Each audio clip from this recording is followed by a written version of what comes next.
Welcome to Penrose Learning, where we make understanding easy. You start by confirming the essentials.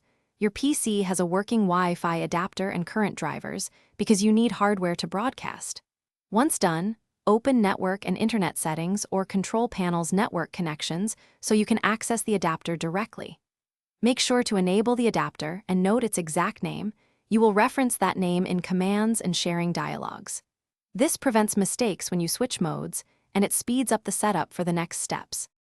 Next, you create the hotspot and configure security so strangers can't join.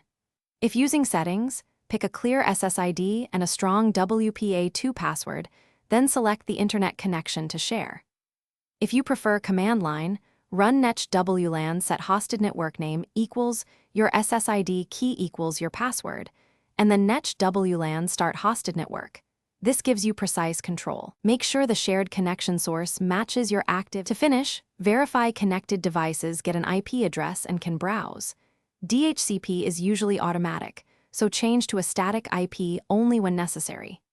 If devices connect but lack internet, make sure internet connection sharing is assigned to the correct adapter and restart the hosted network.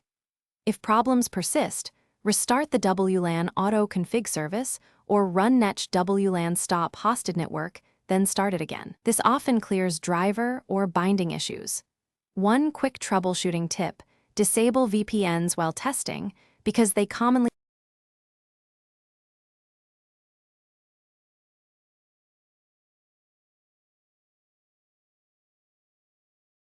Thanks for watching. If this was helpful, leave a like and consider subscribing. See you next time.